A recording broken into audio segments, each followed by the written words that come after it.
नमस्कार दोस्तों, आज हम बात करने वाले हैं एक ऐसी शख्सियत को जिन्होंने म्यूजिक इंडस्ट्री का गजब का रिवॉल्यूशन भारत में लेकर आए थे।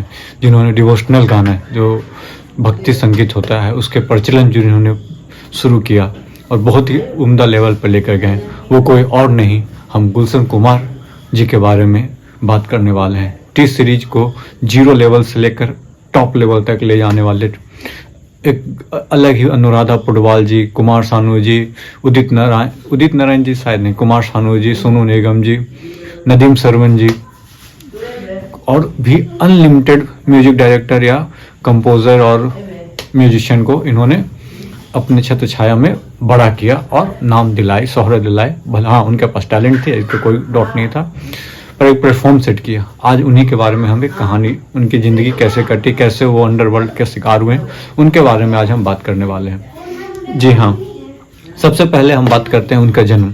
उनका जन्म हुआ दिल्ली में 1951 में 5 मई के आसपास, 5 मई को, ठीक है। उसके बाद क्या हुआ कि उनके पिताजी का जूस कॉर्नर का दुकान था दरियागंज जो है ओल्ड दिल्ली में, वहाँ इनकी दुकान थी। वहाँ इनकी जूस कॉर्नर थी, जूस कॉर्नर का दुकान था, वहाँ पे ये बैठा करते थे।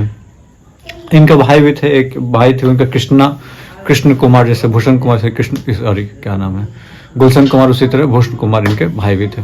तो वहाँ पे कुछ दिन के बाद, जूस बेचने के बाद ये कैसेट की दुकान ओपन की और कैसेट की धंधा करना, मतलब बिजनेस करना शुरू कर दिया। कैसेट बेचने लगे, फिर कैसेट बेचने भी लगे, कुछ दिन बाद ये बनाने भी लगे। तो फिर इनको आइडिया आया कि क्या किया जाए और इसमें आगे बढ़ा जाए। तो ये सोचे कि म्यूजिक ही अब बनाएंगे। तो ये छोटे मोटे कलाकार को लेकर म्यूजिक बनाना इन्होंने शुरू कर दिया। जैसे कोई भी जगराता में गा रहा है या कहीं से गा रहा है, वहाँ से लाड़ उठाते, म्यूजिक कंपोज करवाते, म्यूजिक बनवाते और कैसेट निकाल देते। उन्हीं के दिन है कि भक्ति गाना उस समय, हाँ, भक्ति गाना से इन्होंने शुरुआत की थी। तो भक्ति गाना का फिर प्रचलन आते गया, बहुत सारे लोग फेमस होते चले गए।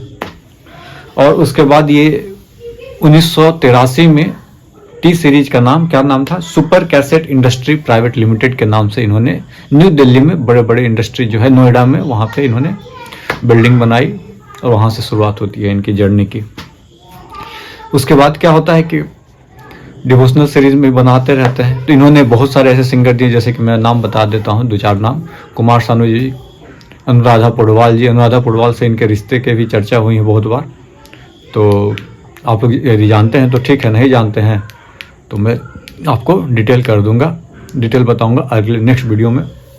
आप बताइएगा तो, यदि कमेंट बॉक्स में कीजिएगा तो, कमेंट कीजिएगा तो कि हाँ, इनकी स्टोरी भी सुनना है।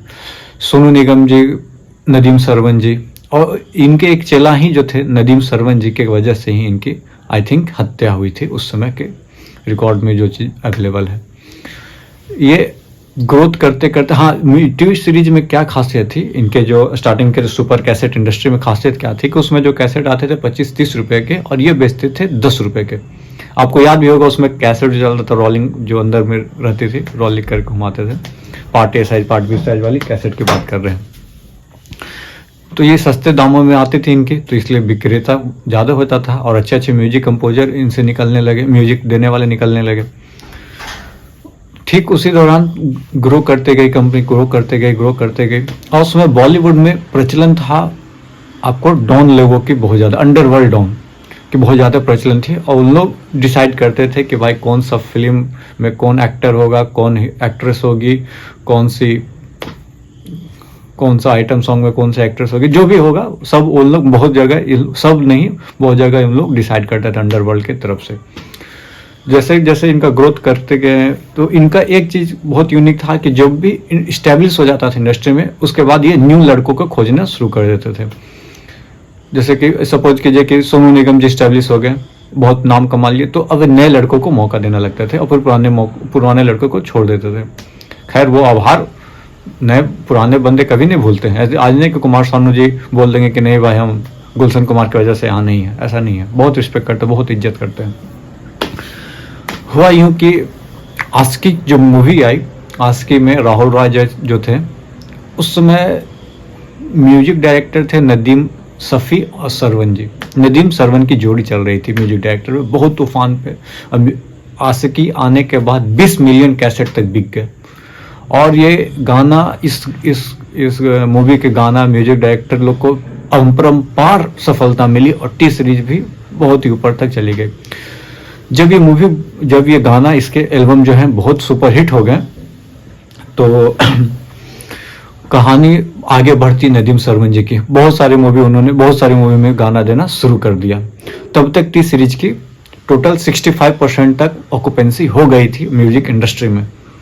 पूरे इंडस्ट्री में 65% ऑक्यूपेंसी। उस समय आपका टिप्स भी था और भी बहुत सारी कंपनियां थी। तो 65% ऑक्यूपेंसी के बाद उन्होंने अब नए लड़कों को फिर नदीम सरवन को पीछे छोड़ दिया। फिर आगे दूसरे नए लड़कों को, न्यू कमर्स को उन्होंने काम देना शुरू कर दिया। उसी वक्त नदीम और सरवन ने एक म्यूजिक डायरेक्टर थे इन लोग, पर इन्होंने गाना गाना शुरू किया। एक म्यूजिक है अजनबी, हाय अजनबी करके कुछ इसी तरह म्यूजिक था। उन्होंने नदीम साहब ने गाया। वैसे साहब तो बोलने लायक काम नहीं किए। नदीम ने गाया, नदीम जी ने बोला, नदीम जी ने गाया, बोल देते हैं। नदीम जी ने गाया और उन्होंने अनुरोध किया कि सर हमारे गाना को प्रमोट करो, या अनुरोध बोलिए या बोला जो भी है कि आपके चेला हैं हम पहले के। तो गुलशन कुमार ने मना कर दिया कि नहीं भाई, जो मेरे से आप बहुत ऊपर चले जा चुके हैं, बहुत राइज कर चुके हो, अब मैं आपका गाना प्रमोट न करूँगा, आप देख लो। लेकिन बहुत सारा रिक्वेस्ट करने के बाद, एक पुरानी दोस्ती होती है, थोड़ा सा नहीं होता, इमोशनल हो जाता है आदमी। इमोशनल होने के बाद बहुत चलो भाई प्रमोट कर दिया उन्होंने। लेकिन कुछ अच्छा रिस्पॉन्स, कुछ खास रिस्पॉन्स नहीं मिला। और ये बात गुलशन कुमार जान रहे थे, लेकिन फिर दोस्ती यारी में कर देता लोग, चलो भाई। वो जानते थे कि देखिए म्यूजिक डायरेक्टर बहुत अच्छे हैं नदीम सरवन जी, लेकिन इनकी आवाज़ में वो चीज़ नहीं है जो बाकी सब में है, तो ये चलेगी नहीं। फिर भी प्रमोट कर दिया, लेकिन कुछ एल्बम के कुछ ही गानों को इन्होंने प्रमोट किया। तो नदीम जी गुस्सा गए कि नहीं भाई, मेरा आप गाना पूरा प्रमोट नहीं कर पा रहे हो, नहीं कर रहे हो, पूरा प्रमोट करो। तो गुलशन जी बोले नहीं यार चलेगा नहीं, कोई बहुत दिक्कत है, मेरे को लॉस हो रही है या कंपनी को लॉस हो रही है। तो नदीम सरवन, एक तो टी सीरीज का 65% ऑक्यूपेंसी था पूरे म्यूजिक इंडस्ट्री में, तो बच गए आपके पास कितने परसेंट, 35%। तो 35, और नदीम सरवन का जो भी म्यूजिक डायरेक्टर तो टी सीरीज से लॉन्च होना बंद हो गया।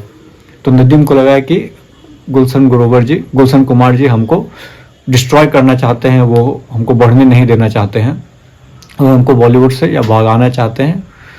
तो नदीम चले गए अपने कहाँ, अबू सलेम जी के पास, दाऊद इब्राहिम का भाई के पास या दोस्त के पास, जो बोले भाई नहीं दोस्त, अनीस इब्राहिम भाई है, दोस्त बोलिए या करीबी बोलिए। उनसे उन्होंने बोला कि देखिए ऐसा ऐसा बात है कि हमारे गुलशन कुमार प्रमोट नहीं कर रहे हैं गाना को, तो क्या किया जाए बताइए। तो बॉलीवुड में जैसा कि मैं बताया कि अंडरवर्ल्ड का बहुत सारा उस समय चल रहा था, कुछ भी होना हो तो अंडरवर्ल्ड, कुछ भी दिक्कत हो, एक्सटॉर्शन मनी बहुत सारा उसमें लिया गया था बॉलीवुड से। तो उसके पहले एक एक्सटॉर्शन मनी का फ़ोन आ गया था आपको गुलशन कुमार के पास, कुछ रुपए का। तो गुलशन कुमार जी ने वो पैसे दे दिए थे। तो पैसे देने के बाद एक बार फ़ोन आया आपको 5 अगस्त को फ़ोन किया गया कि देखिए आप 10 करोड़ के आसपास, जो भी एग्जैक्ट रकम जो भी हो, 10 करोड़ के आसपास, 10 करोड़ ही जैसे उनके भाई ने बताया है कि 10 करोड़ के आसपास आप निकाल के तैयार रखो। तो गुलशन कुमार ने बोला कि भाई अभी तो मैंने दिया है, और फिर मैं क्यों दूँ। तो लेकिन नहीं देना ही पड़ेगा आपको। 5 तारीख को फ़ोन करके फिर छोड़ दिया। फिर 8 अगस्त 1997 की बात है, फिर फ़ोन किया कि भाई आपको डर है कि नहीं, खौफ है कि नहीं, आप पैसे क्यों नहीं दे रहे हो। तो बोला कि देखिए हमने अभी दे दिया, मेरे पास पैसे नहीं है। 10 crore is a huge amount at 1997, आज भी बहुत अमाउंट है भाई, उस समय की तो बात ही छोड़ दीजिए। तो इसके भाई ने बोला, गुलशन कुमार के भाई ने बोला कृष्ण कुमार ने कि चलिए पुलिस के पास हम लोग हेल्प लेते हैं, कंप्लेन करते हैं। तो फ़ोन में उन्होंने बोला, अबू सलेम या जो भी थे, उन्होंने फ़ोन करके बोला कि भाई तेरे को डर नहीं है क्या, तो पुलिस में भी नहीं जा रहा, पैसे भी नहीं दे रहा, क्या बात है बता। तो उन्होंने बोला कि देखिए मेरे पास पैसे नहीं, जो भी उन्होंने बोला कि नहीं है, नहीं हो पाएगा, जिस दैट जो भी है बात किया। लेकिन उन्होंने एक चीज़ और बोल दी उस समय, जो एक्सटॉर्शन वाले थे या डॉन बोलिए, अबू सलेम ने बोला कि आप नदीम के सॉन्ग को क्यों प्रमोट नहीं कर रहे हो, नदीम की सॉन्ग को क्यों प्रमोट नहीं कर रहे हो। तो गुलशन जी ने बोला कि देखिए उसका म्यूजिक डायरेक्शन बहुत अच्छा है, नो डाउट, लेकिन वो गायक अच्छा नहीं है।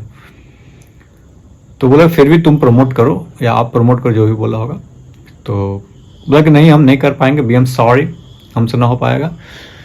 तो बोला कि ठीक है, तो अंजाम के लिए तैयार रहना, नहीं करोगे तो।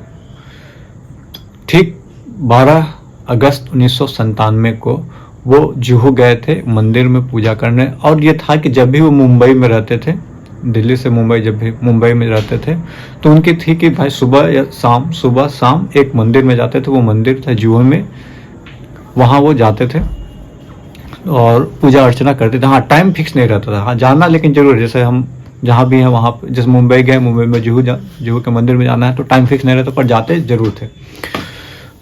तो वहाँ पे घात लगाए बैठे 3 आतंकवादी थे, आतंकवादी बोलिए या जो भेजे हुए शूटर्स बोलिए, वो इंतजार कर रहे थे आपको गुलशन कुमार जी का।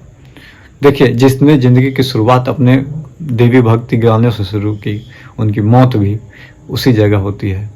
मंदिर से निकलते ही जैसे ही वो ड्राइवर कार की ओर बढ़ते हैं तो अब्दुल राशिद और दौद मर्चेंट और एक और शख्स, 3 लोग। दौद मर्चेंट बोलता है कि जो बहुत पूजा पाठ कर लिया आपने, अब आप पूजा ऊपर जाके करना। ये बात सुनते ही उन्होंने गोली चलाना शुरू किया। 16 फायरिंग हुई। वो उनको गोली लगा, पहले हेड में लगा तो उसको भागने की फिर भी कोशिश की, मतलब बचने की, लेकिन उधर से अब्दुल रशीद और एक और लोग आते हैं और उनको 16 गोली मारते हैं। इसी बीच उनका ड्राइवर भी चाहता है उनको प्रोटेक्ट करने को, लेकिन उनको भी गोली लगता है। फिर क्या करते हैं, ये तीनों आगे एक टैक्सी रहता है, इनके पास गन रहती है, तो टैक्सी ड्राइवर को निकाल कर बाहर फेंकते हैं और बेचारा टैक्सी ड्राइवर कुछ बोल ना पाता है गन को देखते हुए कि भाई जिंदगी से संबंध खराब ना हो जाए। टैक्सी लेके निकल देते हैं। 16 गोली लगने के बाद ये कुपर हॉस्पिटल लेके जाए जाते हैं मुंबई में, लेकिन उनको डेथ